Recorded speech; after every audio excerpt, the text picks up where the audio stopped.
Hello, everyone. Sarah Brinkley here. I hope everyone is having a good evening. I'm doing my research on social media and its effects on culture and politics among 25 to 35-year-olds. So this paper is intended to dig deep into researching social media and how it affects culture and politics among 25 to 35-year-olds. Social media is has constantly evolved over the last decade and has become a powerhouse in gaining and spreading information.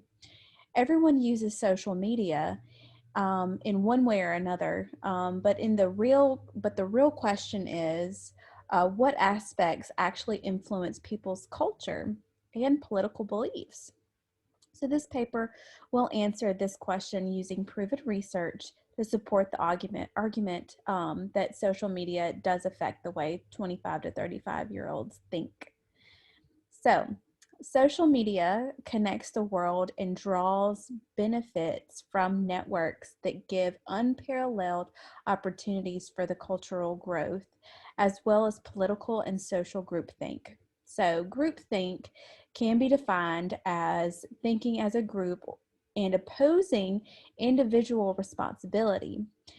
It can occur when a group consensus overrides an individual's common sense to express an unpopular opinion or present alternatives.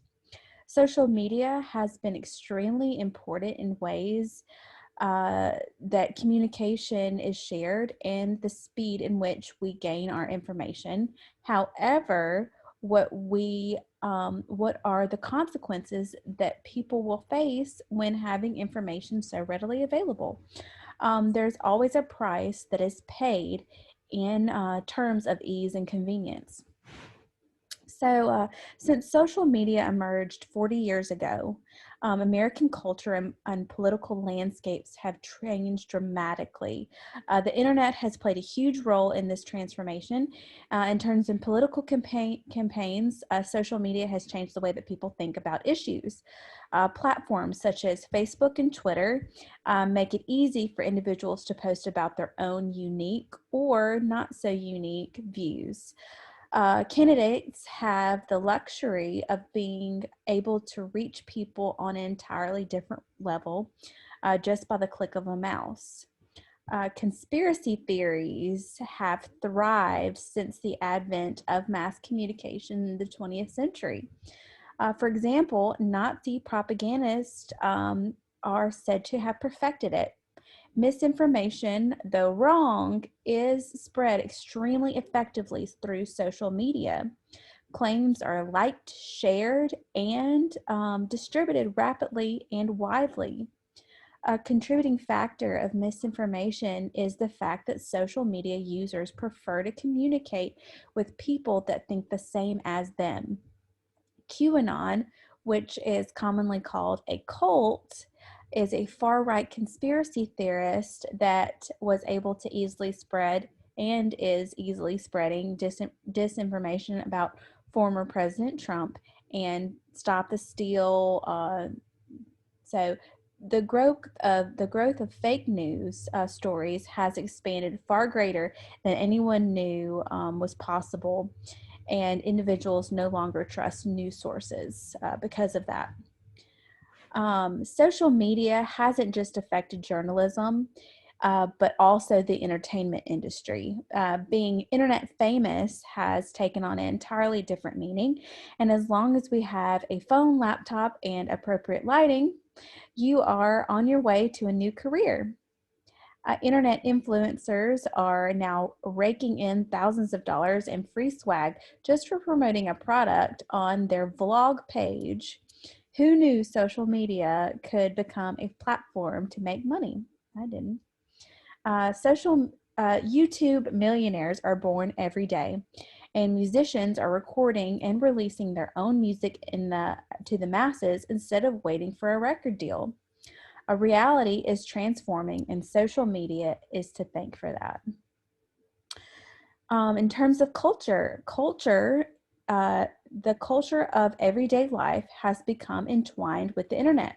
The flourishing of online dating offers a striking example of how the construction of significant relationships can draw on the resources provided by social media.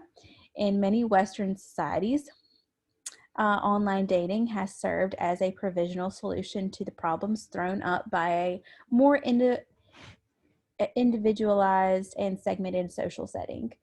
The stimulus for the cultivation of these online relations is the search for solutions to some of the problems confronting life in the offline world.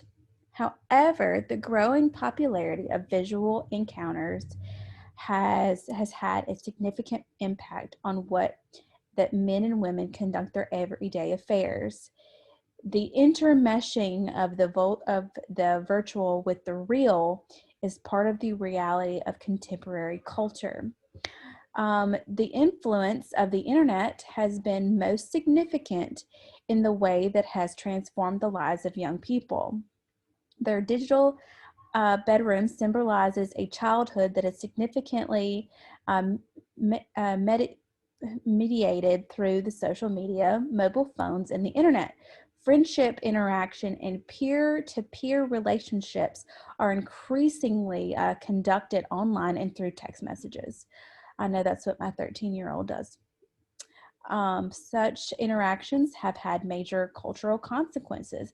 Texting and online communications have influenced the evolution of language.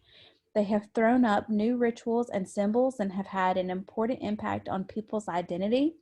The young, in particular, mediated and exchanges are often shape and reinforce people's status and identity.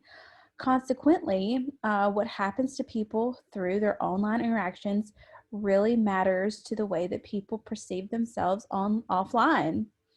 Um, so, as with the case of political mobilization, the digitalization of childhood can be interpreted as a response to a pre existing need for new technologies of interaction. The digital bedroom emerged as the outcome of the growing tendency to relocate children's activities from the outdoor to indoor. Risk averse attitudes, which verge on paranoia, emerged as one of the defining features of contemporary child rearing culture. All right. That is all I have. I thank y'all for listening. I hope y'all have a great night. Bye bye.